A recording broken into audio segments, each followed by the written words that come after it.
What's up, guys? Welcome to the video. Zach Reininger. I shared a while back that I only wanted to make videos when I felt like I was adding value or if something came up. And it's helped me to get back in track a little bit and keep my mind open for certain things. And this morning I had something happen that I find analogies in, right? Like something happens to me and I think like, oh, this applies to life, right? Like, oh, it's so philosophical, Zach. And it might sound silly, but there's certain things that happen where it's like, oh, light bulb moment. And this morning, you want to know what it was? It was a spider. It was a cobweb. So in my office, I have an office out back. It's its own space. I walked into my office door, and it's happened many times in the last like 2 weeks. There's cobwebs laid across. So, you walk through and it's like, oh, son of a bitch, right? Like it's in your face and it's like, damn it. Feel a little itchy for a couple minutes. And maybe there's a tarantula on me. We are in Texas.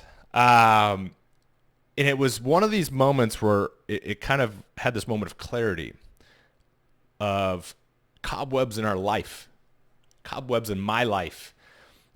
And I have this spider that has been in my office, obviously, for a couple of weeks, who annoyingly puts these cobwebs around. And they're sort of in the background until they're not, until they're right in my face. And the warning signs were there, right?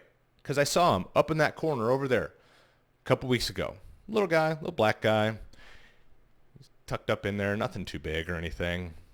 But I didn't want to take the effort to go up and get him, kill him, put him outside, whatever, so that it wouldn't put cobwebs in my office.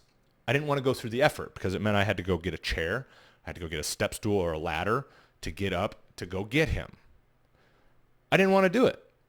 And it didn't become enough of an issue until I kept walking through his damn cobwebs.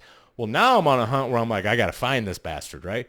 But I don't know where the hell he is. So he's gone. He's hiding somewhere. That might gross some of you out, whatever. But it was such an analogy for me for life.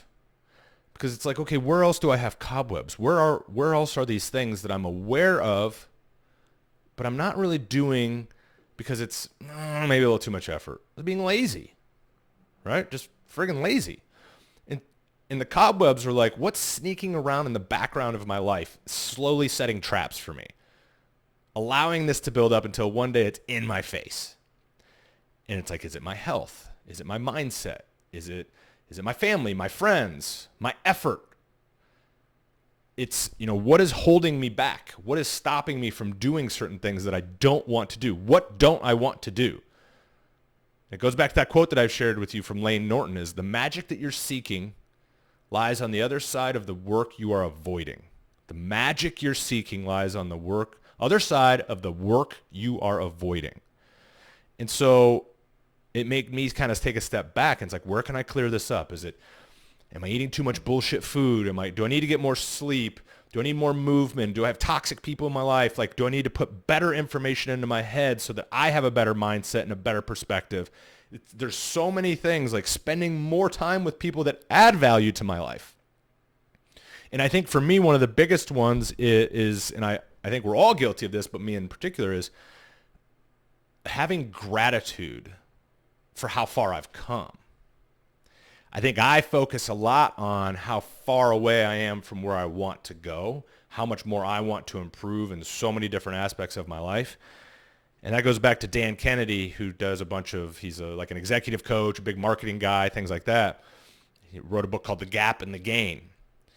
And when we focus on the gap between where we are today and where we want to be in the future self, instead of the gain of how far we have come today from who we used to be, when we focus on this direction, we feel trapped. We feel lost. We have cobwebs in our head. We don't feel like we're not good enough. We're not doing enough. But if we turn and look back and look at who we used to be and who we are today, you gain perspective and you can be grateful for who you are today because of how far you've come.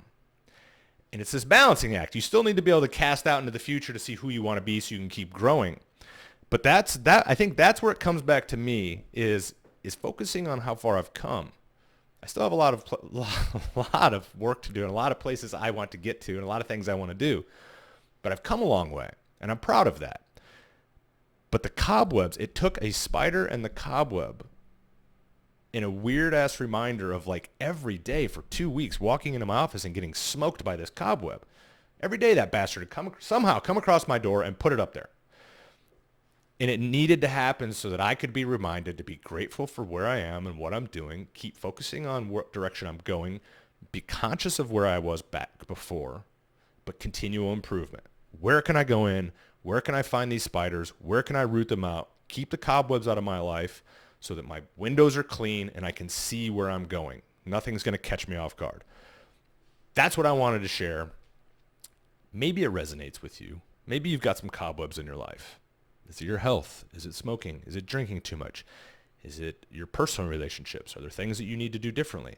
Is it your effort? Do you need to move more? I truly believe everything starts with health. That's the first step. Change your mindset with changing your body, getting moving. That's it. That's my thing. What's yours?